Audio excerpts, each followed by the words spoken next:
Where are we right now with AI? There's something that would take days to do, but I can write a small script that would do it in minutes. Then that's a superpower. So imagine we open that kind of Pandora's box. It's one of the things that, the sort of 4 or 5 things I thought would really affect the future dramatically.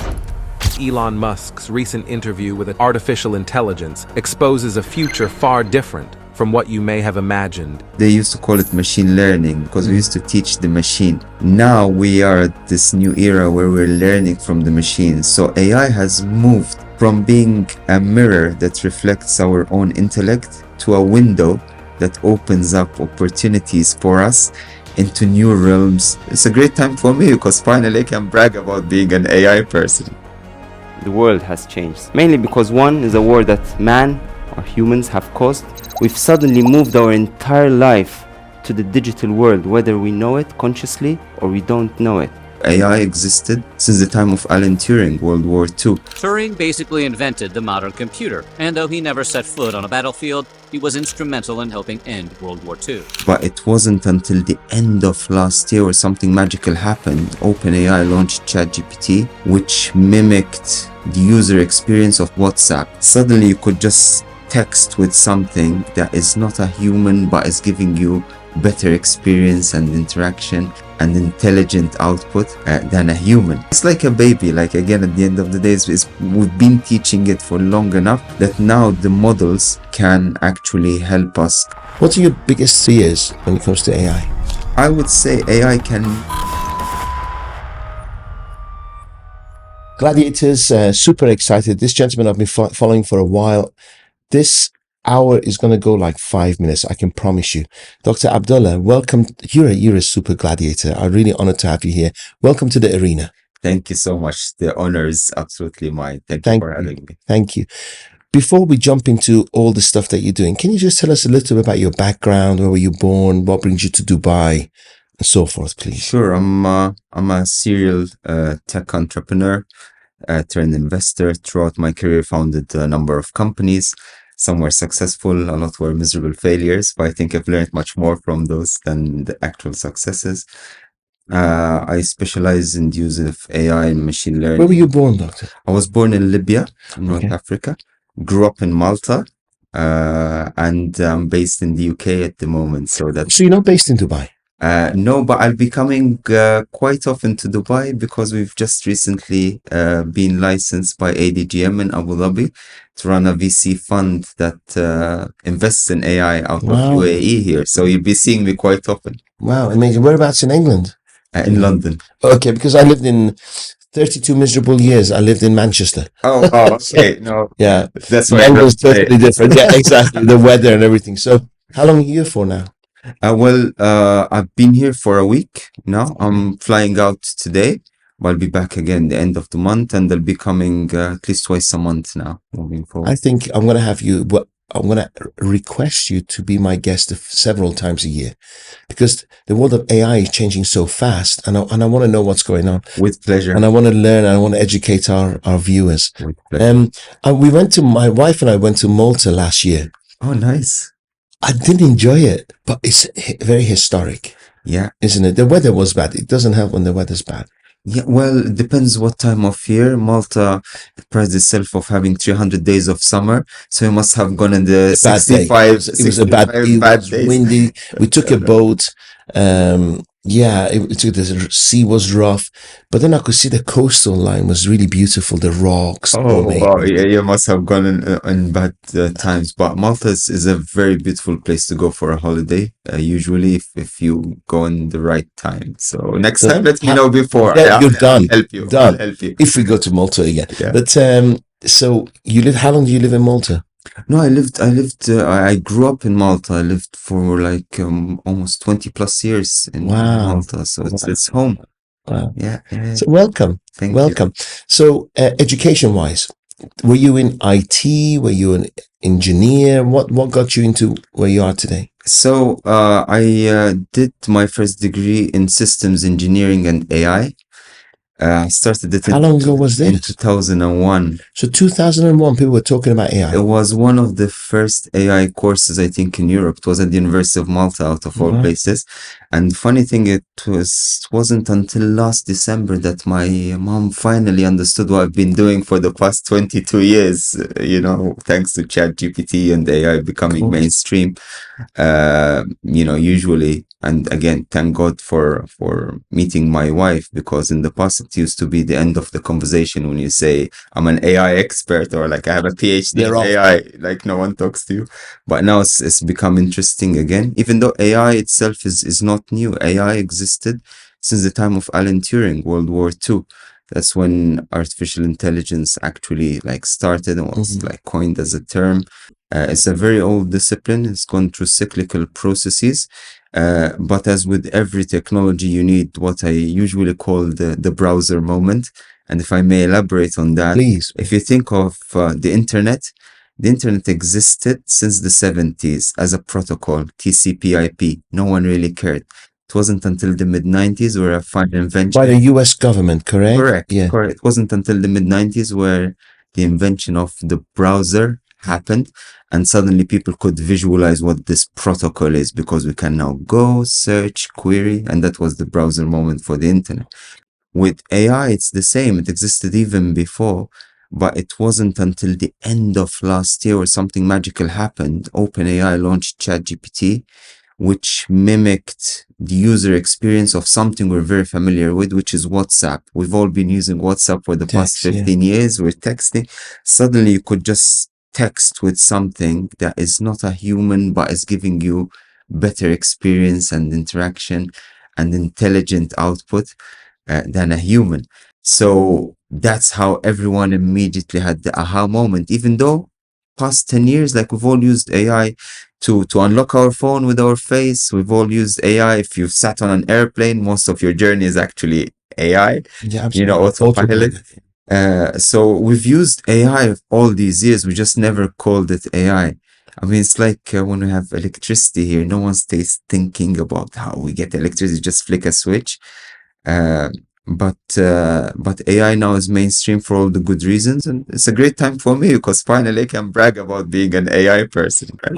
I want to talk to you about. I'm going to go back a little bit if you don't mind. Please.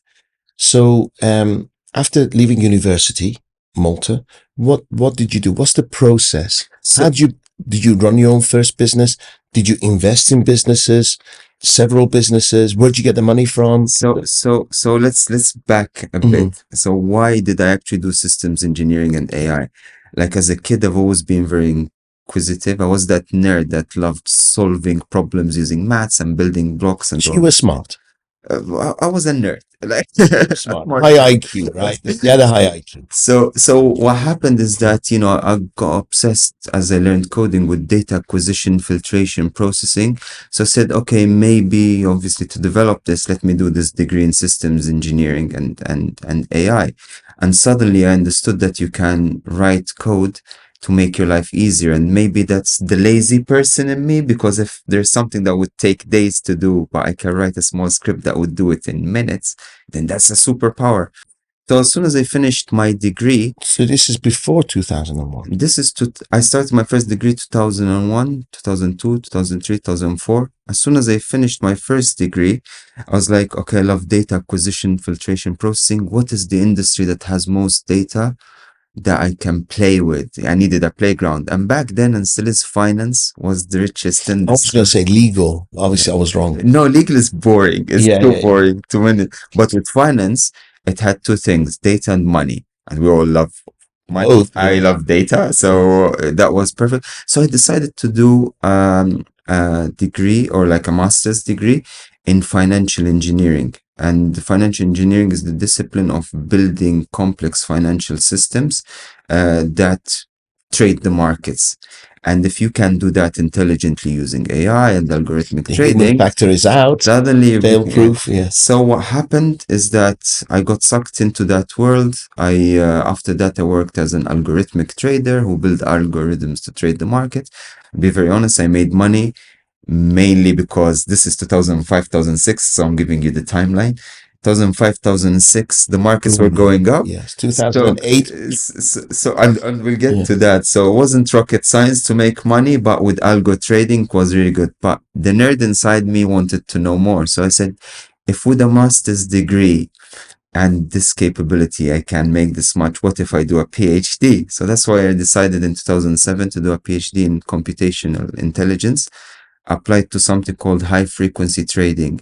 And high frequency trading, for those who are not familiar with it, is literally getting in and out of the market split seconds. Yeah. But thousands of times a day. It's physically impossible for a human, so you need good algorithms, and if these algorithms are intelligent, you know. So what happened is that I decided to do a PhD in AI applied to high frequency trading. It was the best time for me, the worst time for the rest of the world, mainly because the financial crisis hit. When the financial crisis hit, unfortunately, a lot of people are losing their jobs, coming out of boxes, out of their offices, but there was a huge demand for super nerds like myself and my other PhD colleagues to come and stop the hemorrhage that was happening in the industry at the time.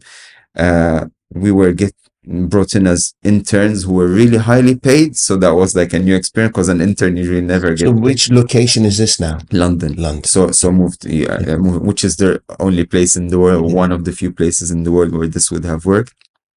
So I got a first hand account of two things: money markets, how things could go wrong really bad, how there is a lot of capital that is underutilized and not really tapped, how technology can really save the day, and how I don't want to work for any corporate.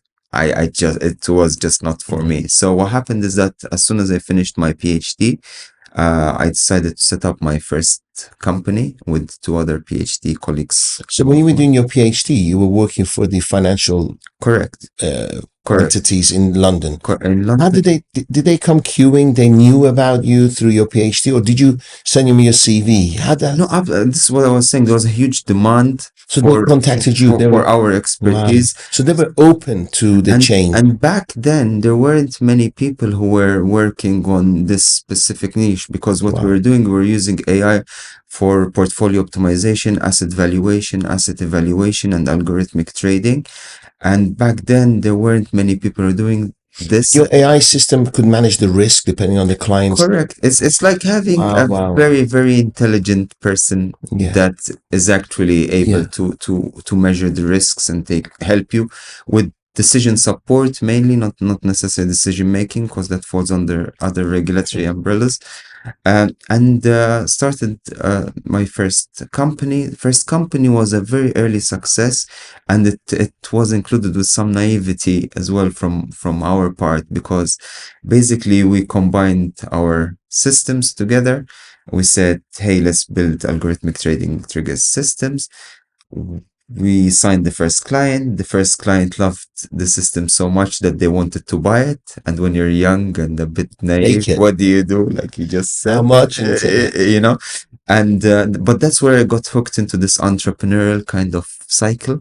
My two other friends decided to play life safe, 9 to 5.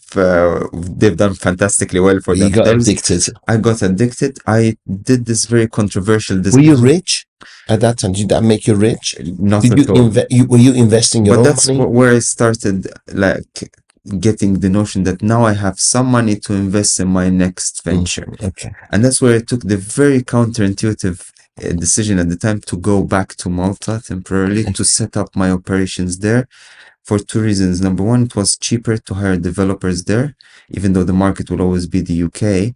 I'm very familiar with Malta. IT is booming, or was booming.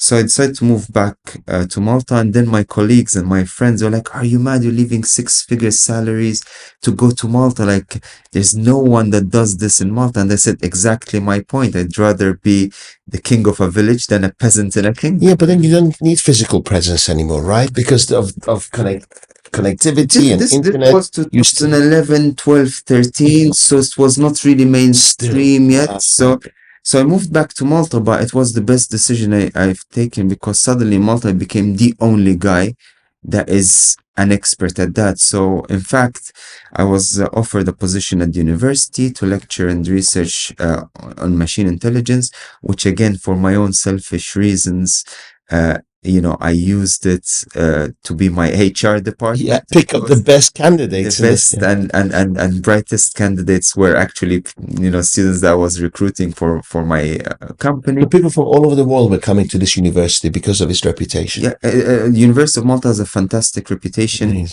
and especially in IT. So that's one. Also got offered to be one of the directors of the National Stock Exchange in Malta at that age. In fact, wasn't until recently a very good friend of mine told me that he somewhere found, he saw it written that at the time I still am the youngest ever director of a national stock exchange in the European Union. And I said, I wish I knew that. I would have put it on my CV exactly. at the time. And put that on it's not on your website. Let's put it in. Yeah, exactly. And I started building my own companies, and that's where the learning process starts, because as you start building your companies, that's when you start, you got your fingers on the pulse, not the grindstone. Exactly. Yeah. So long story short, as I mentioned in the beginning, there were some successes, some failures, many failures, which I've learned from. Today, thankfully, I have 2 good exits under my belt. The last being in 2021, when I exited Wiser AI to a Nasdaq listed company. After that, my wife came to me and said, please don't start yet another tech company. And I had to respect her decision. And that's where I said, about 3 months, I need to find a loophole. And the loophole was maybe I should start investing in AI. How much did you exit for? Can we mention it? The company is publicly listed, so whoever is interested to dig, they'll find it in the public records. I am not allowed to say. Over $10 million? Well, you can say that I did a very smart deal where the valuation was, within that, but I decided to have shares in share exit, which was the best decision ever, because I declined the cash exit and I wanted a share exit, mainly because like this, you're really exiting without exiting, so the growth of the company is in your own benefit, and it worked fantastically well. So it was your baby, so was it easy to let go? It's very interesting. A lot of people tell me, so what do you think, now that you're an investor? And they say, I fell in love with investing for 2 reasons. Number one, I'm a technical guy. So if I have to roll up my sleeve and code with some of the companies I invested in, I would do it. So you still code? Yes, I would guide the founders. But the second reason why I fell in love with investing is that when it's your company, it's like your baby. You go to bed thinking about it, you wake up thinking about it. When you're the investor, you're like the cool uncle. You play with the baby, and as soon as you can walk away anytime. You give it back to the mom, and I was like, how come no one told me this before? I have 2 boys, so I know exactly, the How old are your boys? 6 and 3. Oh, congratulations. So, thank you.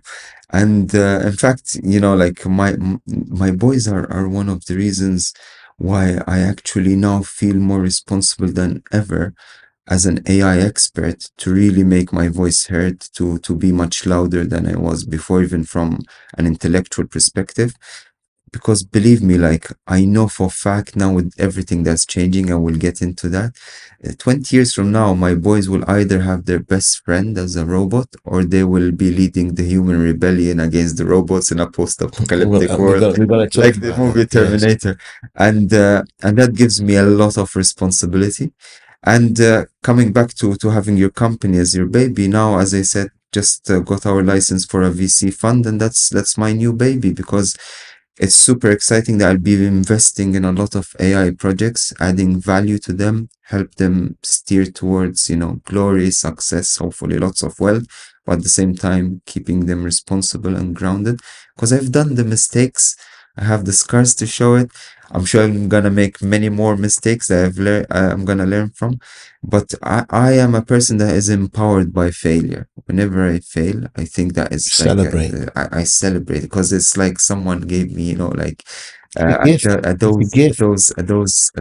only thing is, if you are failing and it's not killing you, right, or you're not losing your home, or disrupts the family, then you celebrate. Correct. But sometimes failures can be really painful, and you don't want that. You always fail enough that it's not going to F up Absolutely. your life, It's right? it's So, it's a thin line because it comes back to risk management as well.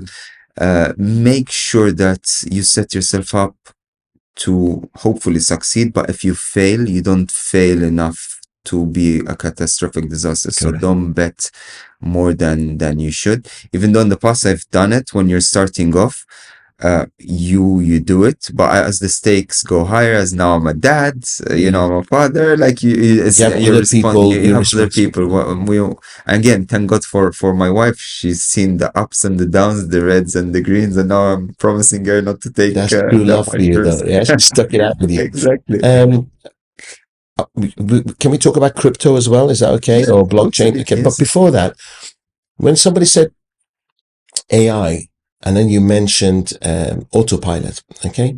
Correct me. I'm very naive towards this stuff. So I would have thought autopilot has got a certain amount of calculations, and then certain things hit altitude, side to side, hitting turbulence, cloud, and then it adjusts. Correct. It's reactive. I thought AI is proactive. AI thinks ahead, eliminates problems, grows, it feeds itself. So am I right? Because you mentioned AI has been going for many, many years. Yeah. You are spot on. In fact, that's why like this time is quite pivotal that we're living in, because we're just moving from the information era to the knowledge era. And that's why they used to call it machine learning, because we used to teach the machine. Now we are at this new era where we're learning from the machine. So AI has moved from being a mirror that reflects our own intellect to a window that opens up opportunities for us into new realms of possibilities, of growth, of optimization, of making things better, which is why now AI is capable to help us, discover new medicines. AI is helping us coming up with solutions to real world problems, like such as supply chain management and agricultural issues, how you'd be able to water a piece of land in a way that is very effective, that will help you produce more food. So AI has transitioned, it's been learning. It's like a baby. Like, again, at the end of the day, we've been teaching it for long enough that now the models are mature to the extent that they can actually help us coming up with solutions and being proactive, like you rightly said. Like in the past, they used to call it descriptive analytics. You describe the problems intelligently. Now it's predictive analytics. You're going into the realm of predicting what's potentially going to happen. Again, no one can predict the future, not even an AI, but you need to have strategic foresight, which is maybe will lead us to what I'm a very big proponent of, like even internationally now, which is artificial wisdom. What would lead you to wisdom is actually that, being able to have strategic foresight. And the problem that I speak about it publicly whenever I'm invited to speak at a summit or at a conference, is that everyone is seeking intelligence at the moment, whilst when we really need to seek wisdom. And the same way artificial intelligence is mainstream, we need to carve a path into artificial wisdom. And the reason why I'm saying this is that if you think about it, data is a 5-step process, right? You start with data. If you analyze data, it becomes information. Information becomes knowledge of the problem domain. Knowledge evolves into understanding of what's happening around us, and understanding with processing and intelligence evolves into wisdom. The problem with AI is that we're still stuck in being glorified, fantastic knowledge bases. But the difference between knowledge and wisdom is, like, knowledge is knowing the difference between true and false. Wisdom is knowing the difference between right and wrong. And it's very difficult for AI to distinguish. And they always joke in many speeches I give, I say, knowledge is knowing that tomato is a fruit. Wisdom is knowing not to add it to your fruit salad because it will taste really bad. AI struggles with that. And the reason why I'm saying this is, now more than ever, even with people speaking about the threat of AI, which is real, it's not something that we should try to cover up. And the reason why it's real is that everything, whether it's a human decision maker or an AI decision maker, we always pride ourselves saying they are data driven. data, everything is data driven. So you get the data and you're a decision maker, and politicians say we're data driven in our decision making, and CEOs say data driven. That doesn't make you a wise person, because a wise person is value driven. And you need to be driven by a set of values and the set of morals before the data, because the data might show you something. You should comprehend it, understand it. It's a part of your knowledge and understanding, but you need to have a value set or Do set you of think the values. coding and programming can bring that wisdom in? Totally. I think the programmers and the coders and the policymakers and the Have a regulators responsibility. all have different. But then where does it, like, for instance, right now we live in tough times, and the wisdom from the Israeli side is one, wisdom from Palestinian side is one, wisdom from the Bible is one, the Quran is. Where does the wisdom? Where does it lie? Do we put all the books of holy books into the system, and it chooses what's wisdom? Collective wisdom sometimes is that line. There's always a clear line in the middle. We colloquially call it the middle ground, which no one can deny. Like, take the 10 Commandments. Like, no one could tell you that it's okay to steal, or it's okay to kill. Like, these core values, or like to defraud someone, or to Kill.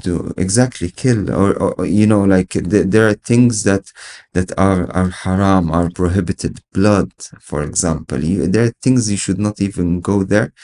Again, if you leave the machine does not understand. And if the machine is to learn from human behavior, not only we are irrational as a species, we're predictably irrational.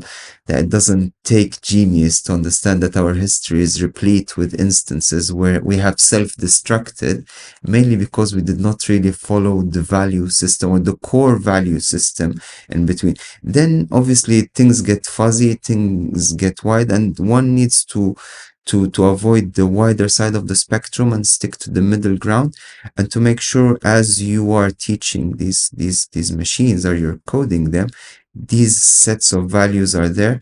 It's easier said than done, because again, even with regulating technology, a lot of people say it stifles innovation, it shackles the innovative process, which has some truth to it. But at the same time, you need to be responsible. That's why you cannot sell a medicine without it going through certain approvals. That's why you cannot sell a financial product without a regulator looking at what you're doing. The only thing is, though, right now, China could be developing their AI, right? Yeah. I know I have shares in Alibaba. I know they are working on it. Yes. And then Russia could be doing it. But then we have these certain laws of wisdom in the West, let's say.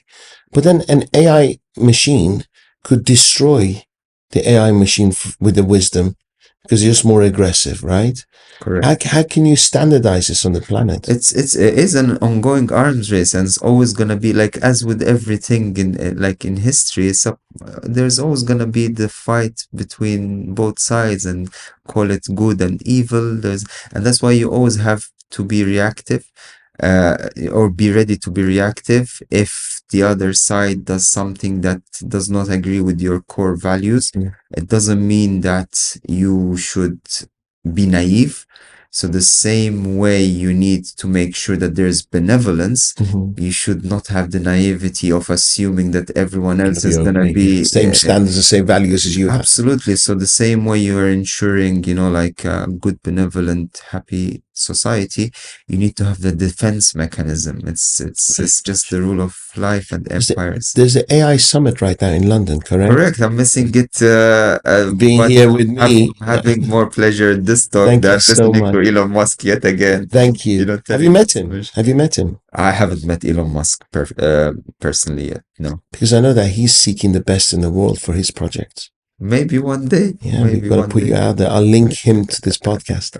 What are your biggest 3 fears when it comes to AI?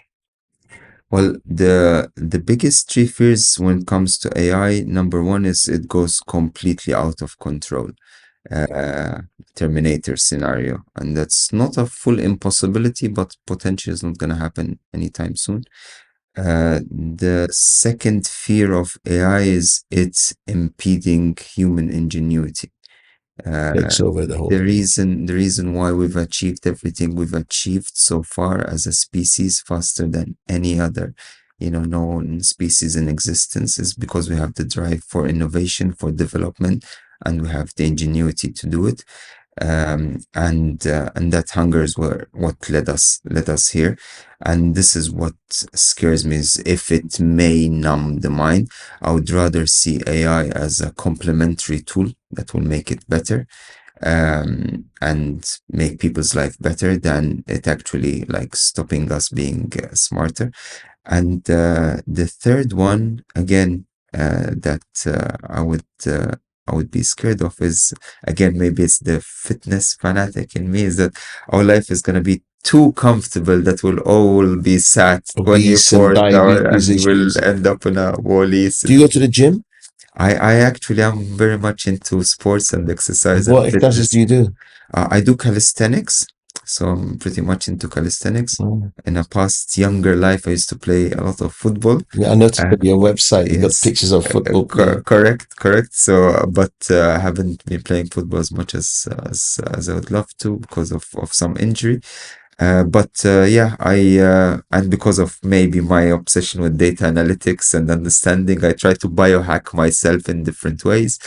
Analyze my nutrition, my macros to my micros and their effect on my own, cognitive processes. I have almost every wearable you could think of, and I've been experimenting with them. And on my spare time, I build my own AIs to give me some feedback on what I should and what should not do.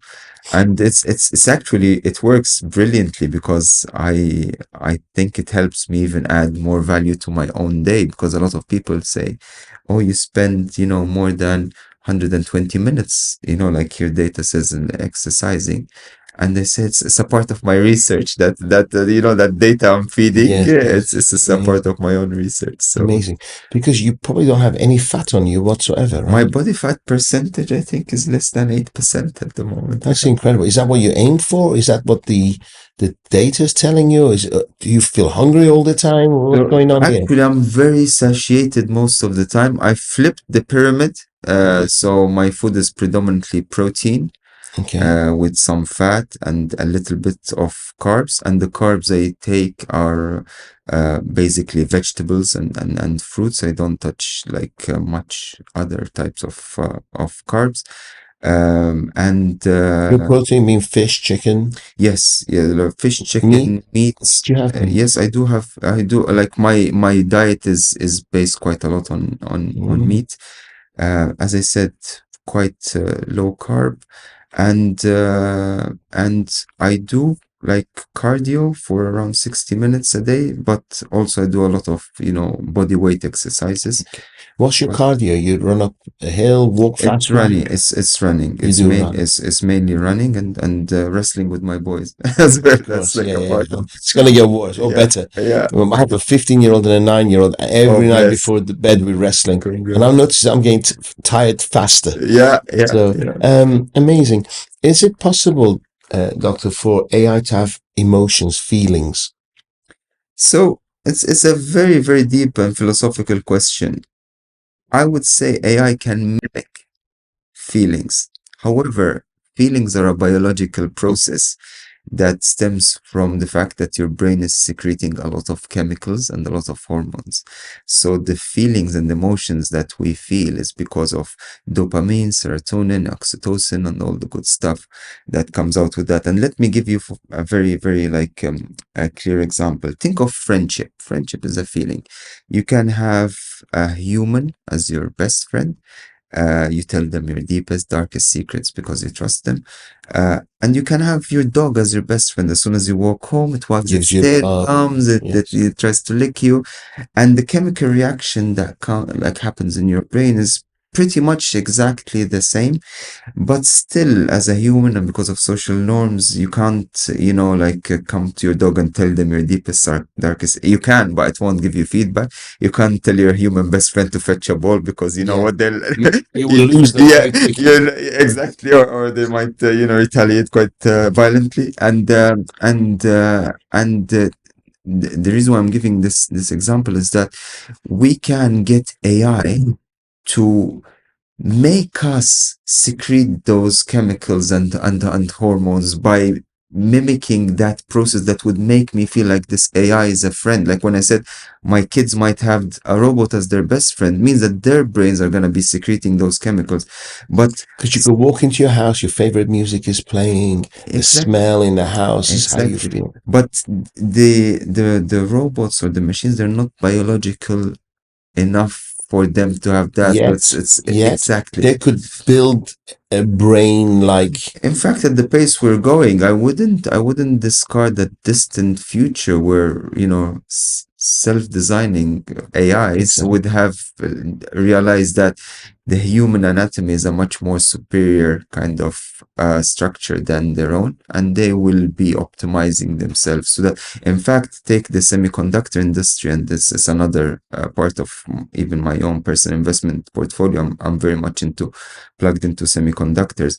There's still silicon. Now there's a lot of research that's happening because they realize that DNA is a much more better super semiconductor than silicon. So imagine that we open that kind of Pandora's box, and it can happen, because if DNA will make silicon's much more effective, semiconductors much more effective, it will lead to a very interesting situation. And if I may give very very quick example, think of any device we have now. If you open your phone up, you'll find two black chips. One is memory and one is a processor. And the arms race has been, how can we get these as close to each other as possible to make it faster, better, and bigger capacity? That's mainly because of a historic mistake that happened in the 40s, when this engineer called von Neumann created the von Neumann architecture, which we've been following until today. The problem is that if you look at the most advanced supercomputer in existence, which is the human brain, which unfortunately as a species we have not even evolved to utilize more than 9% of its capacity. Processing and memory, they're not split. They happen exactly in the same unit because of our synapses, our neural structure, and the interactions between them, and the chemical spiking that happens. And that makes our brain a supercomputer. And again, that is powered by DNA. And that's why now with semiconductors, they're looking at neuromorphics, whereby you're trying to do processing and memory in the same unit. And at the same time, if you add DNA to the equation, it becomes much better. And I'll give a very, very quick example. In 1999, Garry Kasparov played against IBM's Deep Blue, and AI won, and everyone's like, yeah, AI is going to take over the world. 20 years passed, nothing much happened because it was narrow AI. It wasn't until 3 years ago, Google launched its Go player, which is 10,000 times exponentially more complex than chess, Go. And initially the human, because it's a cognitive game, Go much more than chess, the human won, then Google Go won, Google Go won, and Google Go won. So the result was 3-1. Google just redesigned Google Go using this neuromorphic structure that I told you were processing, and memory happened in the same unit, and they played them against each other. Google Neuromorphic and Google Go, and the result was 1,000-0. No. So it's like comparing a knife to a machine gun. And this is again within 3 years. Yeah, within 3 years. And so you can only imagine, like, as the robots realize that, okay, maybe we need to become a bit more biological, and that's will lead to answering. So it's the longest answer I've ever given. To them actually starting to feel. But for now, it's a sleight of hand trick. Even with a lot of ChatGPT like stuff, ChatGPT is a fantastic trick, because what ChatGPT does at every single instance, it's predicting the next word. So it's a prediction algorithm that's incredibly clever. So each time it gives you a word, it's predicting what the next one should be, and then if you read the sentence too, you're like, wow, that's a clever answer. But ChatGPT itself, or GPT-4, the model, doesn't really know that. It's given that it just knows that it's predicting the next word. That's right. Yeah. Incredible. Why would Google invest so much in AI? I heard that they already have a machine that they switch off and it switches itself back on again. Are those rumors? Why would Google or any other company develop an AI system that it could overrun itself? So it's a very interesting question, and it's what we even touch upon. Like as a species, we're just wired to develop. We're wired to go further, to advance, whether for the good or for the bad. We just can't stop, which is why again we just live in this wonderful world, which just 1,000 years ago, like We're in caves. Yeah, it's unbelievable. So that is a part of, again, our own, development, our own DNA. our own Yes. DNA. It is embedded in our wiring. But at the same time, Google and the others, they are businesses, and they would see the business opportunity in everything. So if you create a system that potentially is going to be clever, that is somehow or should translate into, Share dollar prices, signs. yeah. Exactly, dollar signs that would either help with, advertising, or help with giving better products, or translate into people taking money out of their pocket and giving them to you just because you're providing them with a service. And humans were creatures of convenience. The reason why we pay for anything we pay for is because it's either instinct, we all need to eat, Or experience, easily, or the emotion that experience, come or with that. exactly, or the emotion that comes with it. So and that's why the more money you have, very few people keep it to the basics. They will just want buy more, Spending more, it. So what is it? I noticed, like, for instance, Human Race Go, like at the same time in the world, there were so many people thinking about radio waves and radio transmission, and but all over the world, and they weren't communicating. So there was a guy in Japan, or television. There were several people developing the television system around the world at the same time. Yeah. What is it that suddenly AI has become so prominent in people? Have they been developing it suddenly? Like, for instance, I'm not sure, but the COVID, for instance, when the vaccine came, they all came out with the vaccine at the same time. Yes. What's going on? Yeah. So we always say for every bright idea, there's someone else working on that same idea somewhere else in the world. Do you think it's just some energy that goes across the world? It's a numbers game. So there's just so many people and so many experts around the world. So your idea can never be on its own because somebody. And there's a finite space of problems out there. So if you think about any discipline out there, take, for example, mathematical modeling, and if someone is a genius at mathematical modeling and wants to utilize it, they will look at the set of problems that it could solve. And if you look at the set of problems, it's always finite. And if it's finite, they will pick one at random, which potentially there are 2, 3, 4 others that are working on that.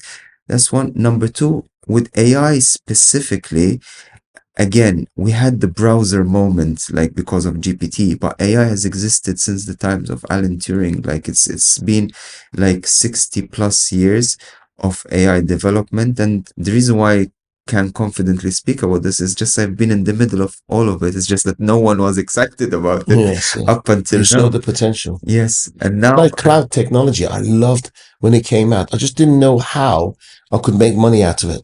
Which technology, sir? Cloud. Yes, totally. Because I just thought it's so archaic, the way we store things on my laptop, your laptop, his PC. I thought cloud is perfect. As a CEO of a company at that time, I was like, I would love to be able to tap into that information anytime I want to.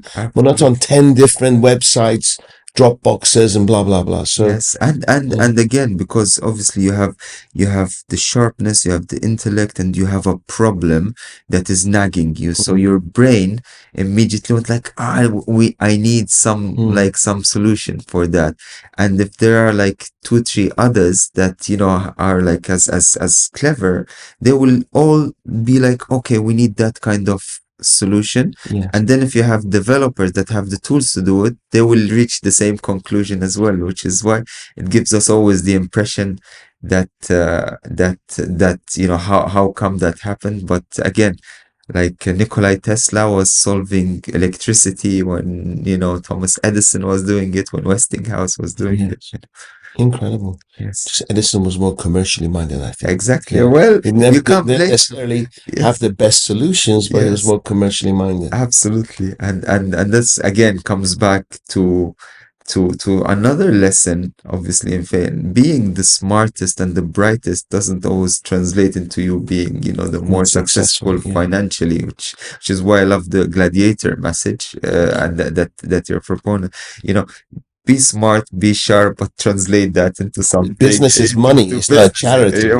We're all here to make money at the end of the day. We all have bills to pay. We all have kids to give them a good life, and you have to be hungry. And that's where the entrepreneurial side comes. I think it's a very, very important message. Don't only brag about being, the nerdiest guy in the room. Make something about it. Exactly. Honored to have you here, Doctor. Really, I mean, likewise, the honor is questions mine. are going through my head. Which is why we have to do many other. We have to, because it's moving, it's changing all the time. Totally. I'll say maybe every quarter, next Let's time you're do here. it. You have my word. Done. My commitment. We sit with Alexa, put it in the diary. That's it. Where are we right now? AI that we do know, and what you think AI that we don't know. Where are we right now with AI? You think? You mean in Right now, terms right today, what's going on around the world that we're not aware of, that you probably have heard that's happening, like this machine that switches itself back on. Yeah.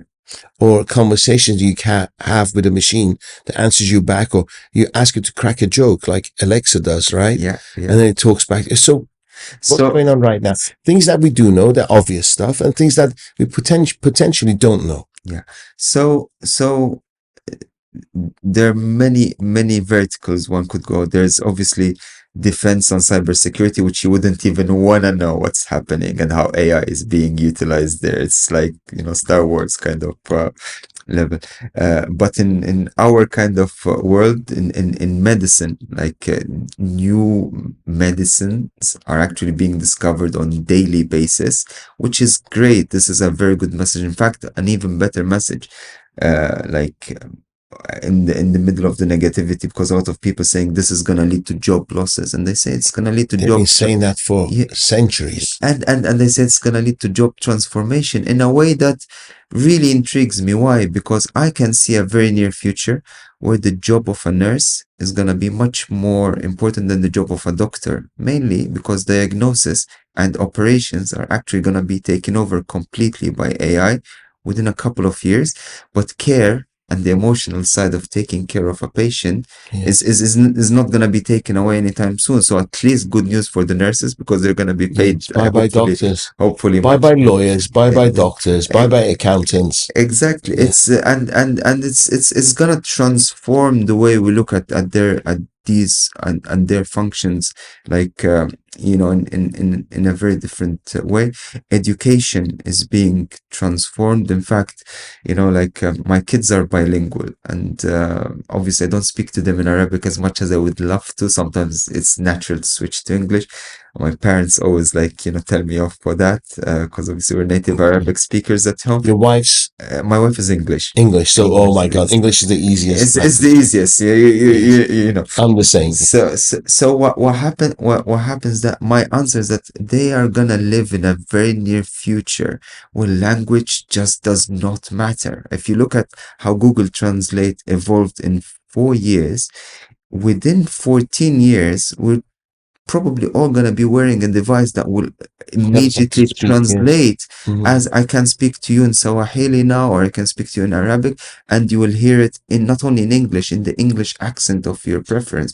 In fact, in Spotify just showcased recently their own AI, where any podcast, actually video, not only sound, you'll have Lex Fridman, speaking in English, and his lips now are moving in Spanish and speaking in Spanish in real time in his own. What do you think of Lex Fridman? Because he's a guy, I kind of never smiles, but I kind of follow him on, he knows everyone, right? Right. He's friends with everyone. My wife is English, so I always do this joke with her, about Marmite, Yes. And it's an acquired taste. Initially, with Marmite, I just Is he a genius? He is. He's an incredibly clever person, and he's like Marmite, his acquired taste. If you listen to Lex Fridman the first time, it's exactly that impression. Yes. Very cold, very slow, sounds really boring. But if you just distill that a bit and try to look at it from inside his mind, the guy is in the spectrum of genius.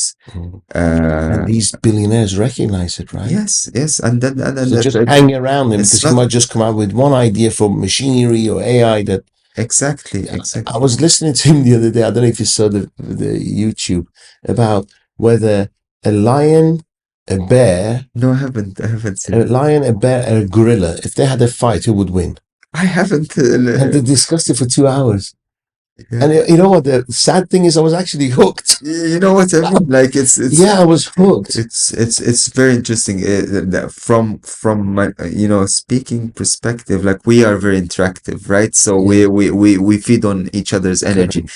With Lex Fridman, there's no energy. There's no energy. There's no energy, so you just have to trigger a different side of your Yes. brain, which is the frontal cortex, and Yeah. just listen to him with your frontal cortex, because He's still young. How was he wrecked?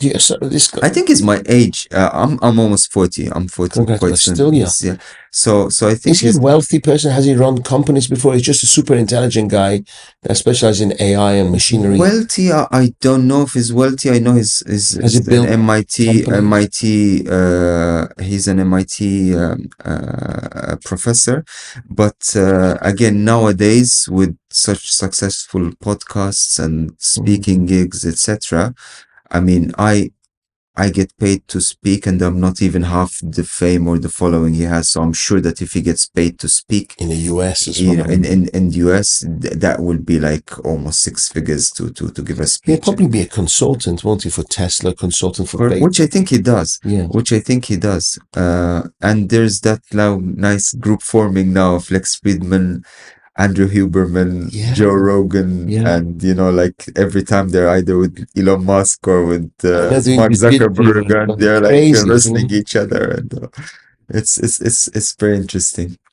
Wonder We if- can create our own circle here, We right? should, We I should. swear. We should. The gladiators. We're going to talk about and alphas. I have a business partner who runs the Alpha. He's got 1.7 million followers. So Oh, brilliant! yeah, so he's a great guy too. He's from Brilliant. Egypt, safe. Okay, what things in life are we going to notice using AI in our daily lives in 5 years? So Noticeable, like for instance, self-driving cars. Is that within the 5 years time? I think it is self-driving cars is not going to be the only impedance for self-drive cars is the actual current existing road structures, and the fact that there's still a lot of noise. So it's not gonna become mainstream because it can't from a technology perspective. It's just because you have all these drivers and all these humans that are actually on the road Wrecking everything. Yes. with old cars. So from a technical perspective, I think they could have been already there years ago. It's just that the roads, the infrastructure is not ready for them. Education, I think, is going to be disrupted quite a lot by AI, media, and content creation. I think social media itself is going to evolve quite a lot because of that. And I think financial services as well. I was going to tap into that with you. Yeah. Your formula, thank you for that, Doctor. Your formula for helping the financial services or trading was going back 15, 16 years ago. Is there still that formula available? Do you have it under your wing right now for trade? Because I trade stock. Yeah. Right now, not very well. I've lost about 20% of my assets recently. So, is there a company that you could introduce me to that uses AI in trading? Or what we discussed, the high frequency trading. Yeah. Are there companies right now doing that? There are a lot of companies that are doing it from within, funds that have teams of PhDs and quants and researchers, which I do consult for sometimes. Sometimes they get looped in to come and help with some of the problems that happen from within. I would stay like number one with seeing companies. You always have to look at their entire disclaimer, make sure that they're regulated by the right authorities, they have the right licenses to offer these products in place. And it's not easy. Very, very few. Do you know companies. anyone? I would always steer away from giving any kind of Do you know recommendation. anyone? Well, You can tell me after this podcast. and I mean, there are some registered and licensed funds that I know that will be very happy to kind of make Thank you. introductions But to. you need a minimum investment with those funds. Yes, you have to be qualified investors. The ones that provide services for retail, I usually do not engage with much. But products out there that do claim or do say that they have an AI to trade the markets, there's a fundamental, not even a regulatory problem, which is often the case, but a scientific problem with it. The problem with any system, including the ones I have developed as a PhD student, is that there's something called the market microstructure, the price formation process, and market adaptation. So for any system that works today, all those variables have got to be they will be obsolete. Back in my days, within 6 months. Now, because of the amount of data, your system would be obsolete in a week. So you'd need to retrain the system. Yes. And to retrain the system, that's why I say you need to speak to the big funds of the world, Because they can afford to have those infrastructure. The BlackRocks, to the Templetons, to the, like these ones, because they can afford to keep up. Any other company that's, especially the ones that provide it to retail, there's no way you'll be able, from a business plan perspective, provide it to retailers and be able to even cover your costs to keep up with the market conditions that are changing. It's like a hamster on a wheel. Yes. And it's almost impossible. So that's why the question was sensitive on many fronts. It's not even financial advice, because I can't give financial advice, but even from a recommendation perspective, I find myself morally responsible to say that from a academic/scientific perspective, it's very highly unlikely for any company that would provide this to retail, which is why, like you said, you need minimum amounts, you need to be a qualified investor, and you need to be with a regulated, registered fund that has a regulator breathing down their neck. They're so big, and then and looking at their MLROs, looking at their compliance, looking at all that. It's a complex, and they say, oh, we're making the financial trading world like much more regulated than it should be. In that particular case, I think it's for the right reasons, to protect consumers. Because there's been, FTX, just like one of my... Found guilty yesterday. Oh, yes. Hello, a bit obvious. You never know. He thought he was bulletproof. Sometimes it's smoke and mirrors. Like, it was staggering what he got. What I admire in a way is this: he's obviously a very, very smart guy. The way he was trying to manipulate politics, the way he was trying to get his brand going, he knew his look attracted, amazing. And meanwhile, he was amassing like a property portfolio in Bahamas worth $400 million. Crazy. And he was in his 20s. Yeah. It's unbelievable. A very weird genius, right? Yeah. And this shows a flow with people in general. Sometimes if you're weird enough, people will buy into that, and no one would even question that this is too weird. Yes. It's not possible. If you are in a situation, even sometimes if you're in a situation that is too weird, run. But some people, sometimes they're in a situation which is too weird, and it was like that girl who had that machine that you put a drop of blood and it'll tell you. Yes, Theranos. Yeah, and Theranos. She was another one in her 20s. Everybody loved, and amazing billionaire investors, Rupert Murdoch's, all these people put millions of dollars behind it. Yeah, and you have the guy, Nikola, the company called, I think it was called Nikola, the electric truck. And he wanted to do the Tesla for trucks. And even in the demo where he got the biggest investors, the truck was not working. And he just put it up a hill, let it go down the hill, and everyone was clapping, because the truck is now electric and it's moving, and then is found guilty. That reminds me of the Tesla truck when they threw the marble and it broke. It went through the window. At least Elon Musk took that punch like a man. It was like, if I were him, I was like, wow. Imagine how many heads rolled after that. Oh yes. I didn't want to be in a meeting afterwards. Yeah. Interesting. Yeah, so it's like, let that sink in. Do you think in 5 years people will be using cash anymore? Very interesting question about cash. It's quite philosophical as well. So cash is a representation of money and wealth. Uh, electronic cash is a very efficient way of making payments. Transactions. Transactions powered by electricity.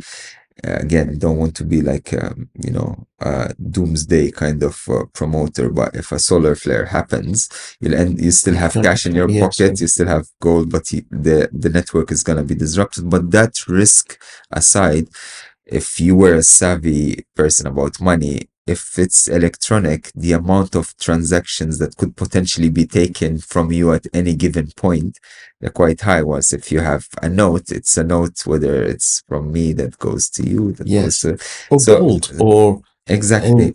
However, as I said, humans were creatures of convenience, and there are many, like countries in the world, like take the UK, like I you can't would go to a coffee shop I would cash anymore. I would spend 2-3 months realizing that I haven't touched a note Yes. yet. So I think yes, unfortunately, I think cash will potentially disappear. And also they can monitor. Yes. Right. We went to Portugal and nobody took electronic payments. Yeah. We go to England, nobody takes cash. Yeah, exactly. It's crazy. It depends on the place. So globally, it will not disappear because countries are at different stages, but there will be countries in the world where you'll just, if you have cash, you won't have anything like to be able to spend. I think there's a lot of control going on because in some countries, like US, you can't take more than $10,000 of cash. The same with Europe. Yes, 5,000 euros, or is it 5,000? Or in fact, Europe, even with electronic or even bank transfers now, if you're to the transferring, question, yes, even transferring 1,000 euros to your dad, they would You have to ask you justify like, why are you sending 1,000 euros to your dad? Like it's his birthday. Like, oh, I know. I was transferring someone into China. I'm going to China next week with my 9-year-old son. I highly recommend quality time with your kids. And it took 2 months for the money to clear. I had to justify to everyone why I was sending like $3,000 deposit for a holiday. Yes. Crazy. Yes. And they were thinking I was messing them around because they weren't getting the money. And if you were going to mess around, you're not gonna mess around with $3,000, yes. and you will not send them by a bank. You'll just have them in your pocket, like notes of That leads to my next question: blockchain. Yeah. Technology. How do you feel about blockchain? Where it's going to go in the future?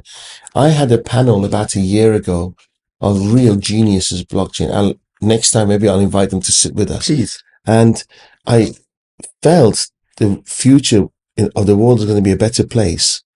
And we had hope with blockchain technology, where somebody in Africa, in a village Africa, can trade a service with somebody, a firm or somebody else. They can buy and sell things using blockchain, and there weren't going to be borders and financial investments or governments stopping you from that trade.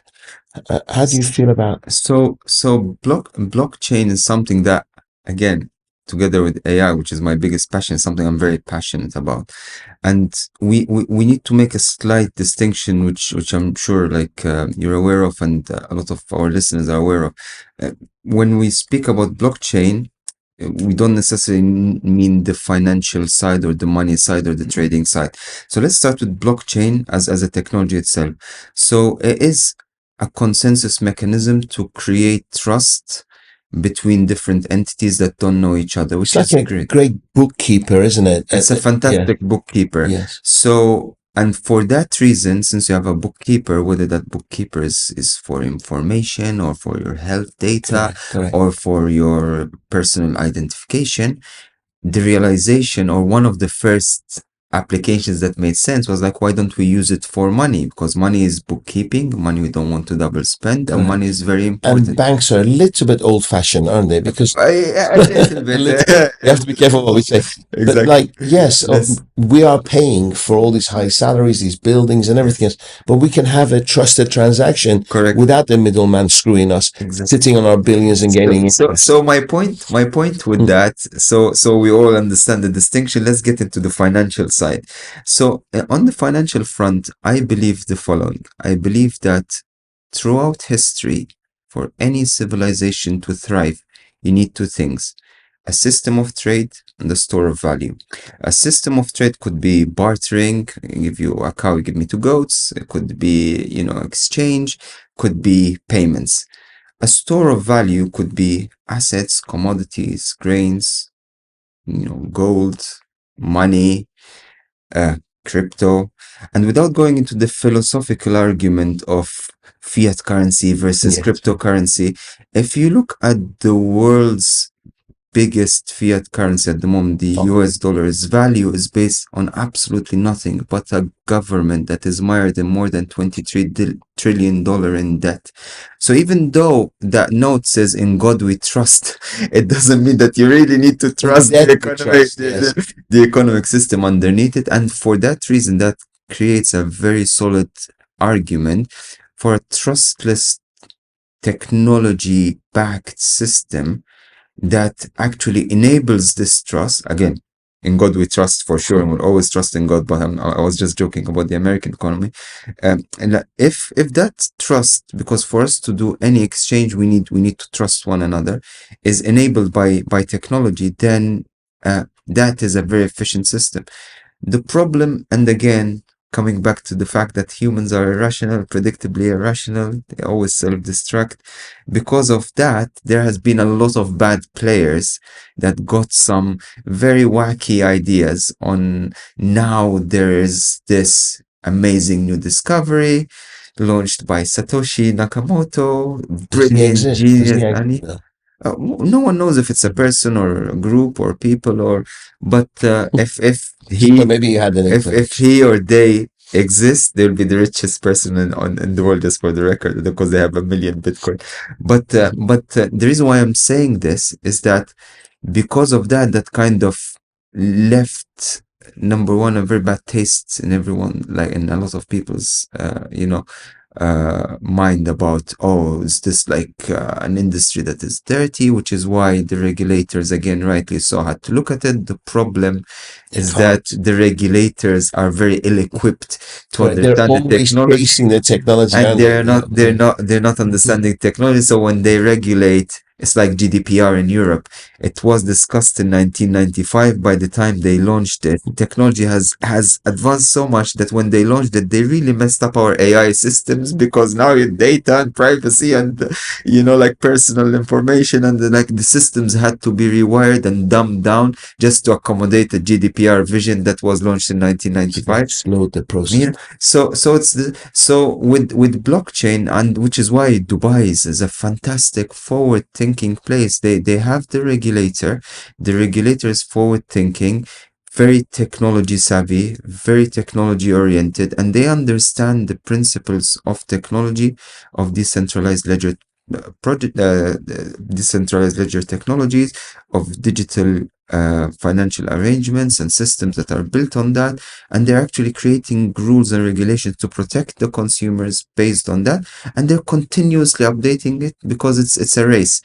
And this is why I really respect, instead of building a wall, or instead of saying no, or instead of work with it. Again, that's why fitness is good. You need to be fit enough to run on that treadmill and run fast, and this is what they're doing here. They're running at breathtaking speed to keep up with the ever-changing technology. And one point which I think not many people are talking about, which I think would be a very nice nugget to our episode today, is a lot of people talk about blockchain. I was talking about AI before. No one is seeing the intersection between those two.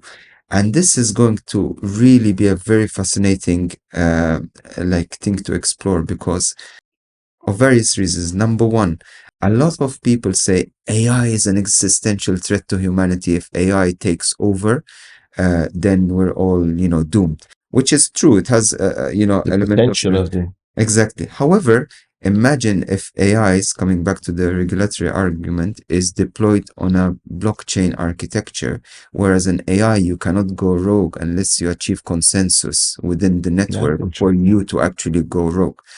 That is a very powerful idea, and very few people and entities. That's a world regulator, isn't it? Exactly. A blockchain can become the regulator of AI. But then AI could say, screw you. I'm not going to use blockchain. But then you're not allowed to take your AI mainstream or allowed to be on the grid as a government or as a country unless it That'd be actually interesting. is powered by that. The way I look at it is AI is like a train.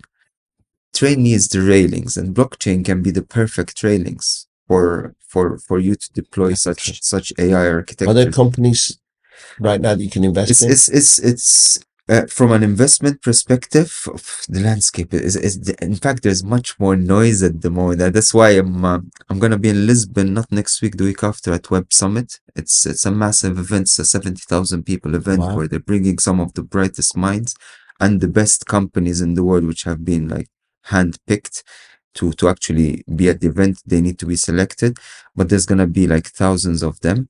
And again, I'm wearing my VC hat, but also my intellectual property hat and my nerdy academic hat to sift through a lot of these companies. Number one, for investment purposes, that I genuinely want to invest now that we have the Abu Dhabi Global Markets license finally. But Is it partly investments from the government, or is it solely yours? But you just have the license. so I'm putting in my own resources, but also we're raising money. We're a VC fund, so we're raising money from limited partners. So that if there are any parties interested to What's invest the in our minimum fund, investment? the minimum investment is $500,000 Okay. dollars, and it's going to be $100 million fund, the first fund, and regulated by the FRSA in Abu Dhabi, and investing predominantly in AI technologies, IP based. When I say IP, to just explain, intellectual property is the value that the company is creating that would potentially lead it to an exit or an IPO. What does this mean? It means there are a lot of companies that may not be making money today, but their IP is so powerful that will make it eventually valuable for someone, which is how I sold my companies. My companies were not necessarily profitable from a cash flow perspective, but I've built IPs that became so important for someone else that just needed to take So over. much added value. In fact, the most famous example is WhatsApp. WhatsApp does not make 1 cent in profit. It was sold for 17 billion to Facebook, mainly because Facebook woke up one day, found out that there are more interconnectivities between people on WhatsApp than there is on Facebook. And if Google or Microsoft bought WhatsApp, they would have killed Facebook today, Meta, overnight. So suddenly the IP of WhatsApp became, and this is what I'm looking at the moment, AI companies that are building IPs, even if they don't know that their IP is potentially going to be that valuable. I think we should do a very good job at assessing the IPs. We're going to create a portfolio of around 20 very good companies, and the fund is there for any investors that would want to tap into this kind of a new era of hopefully 10-20x valuation within a few years. And I think it's very doable. I think it's very doable to turn that 100 million to $1 billion within 5 years. It's amazing. I don't understand. Can somebody run an AI company on their own on a laptop working from Starbucks? So Peter Diamandis just launched the second edition of his book, The Exponential Organization 2.0. Peter Diamandis argues that the next unicorns in the next decades will be run by a maximum of 3 people, because thanks to AI, a lot of the processes could actually be outsourced. Because you can build an app now, you can build websites and everything using AI. Your marketing strategy, your social media, everything could be outsourced, even coding. I mean, I'm a coder, right? Yes. And I might be a bit rusty because I focus more on money than on coding, but I know good code when I see it. The code that GPT, Llama, Lambda, Anthropic, and all these brilliant generative AI systems are actually producing, Bard, is just on another level. I mean, it's even if you give it some code that a very good coder has written, they can optimize it and make it even better.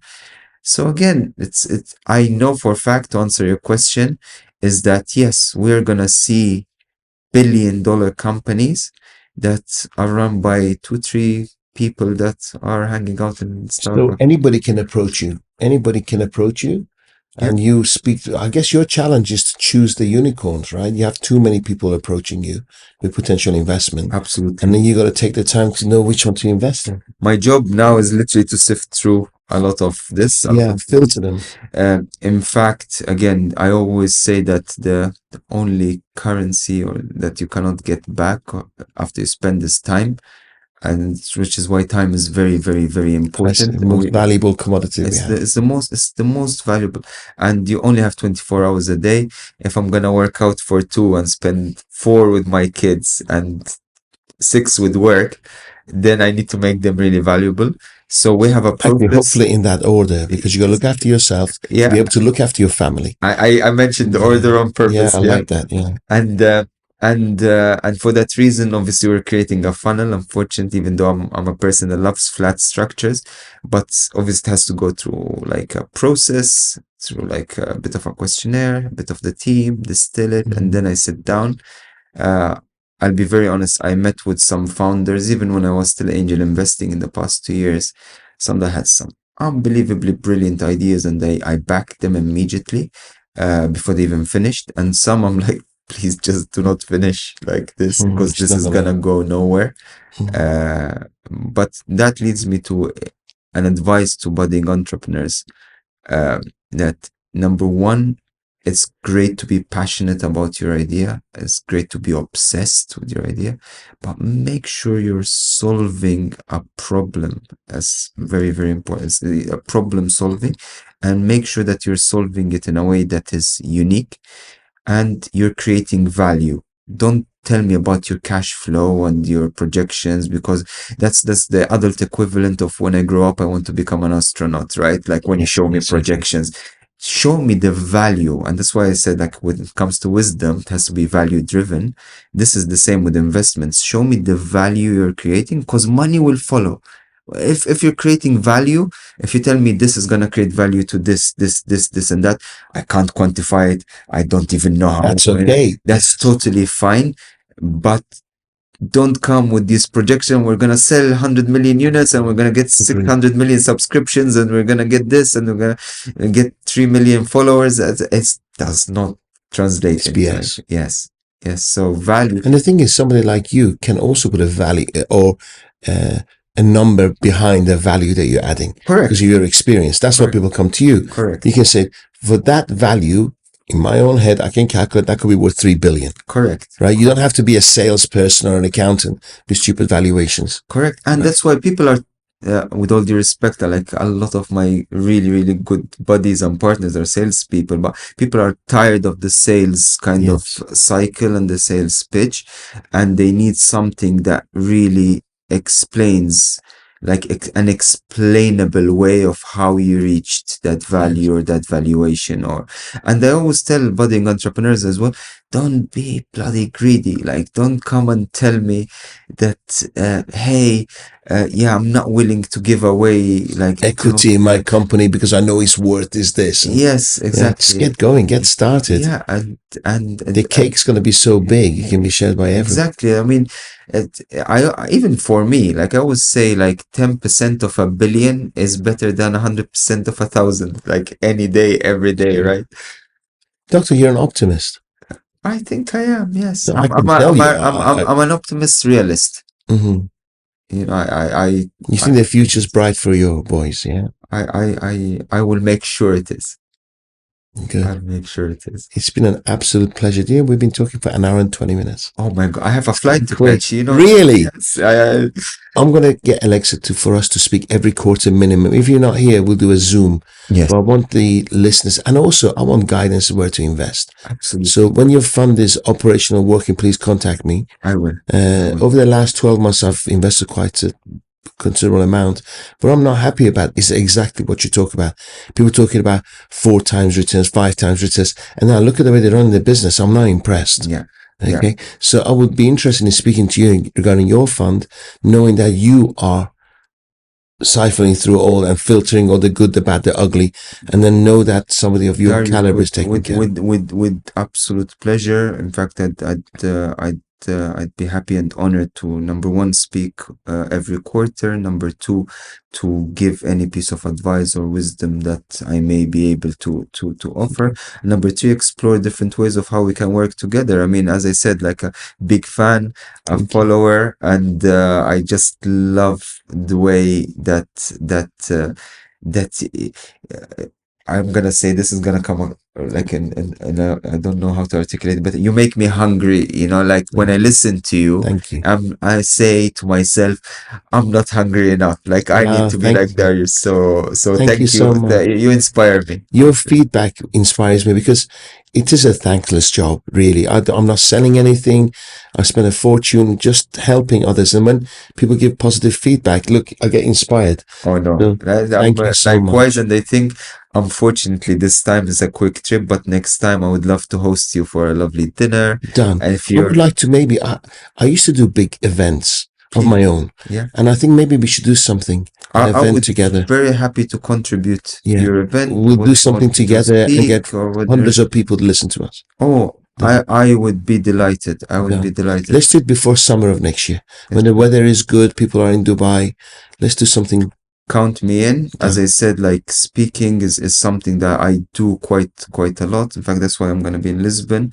I'm very comfortable with it, but when it's attached to a mission like yours, trust me, I'll show them You get more passionate. your gladiator general next to Doctor, you. people need to hear your message. People need to be educated because it's all over the news, but there's no depth of information. True. And let's educate the masses.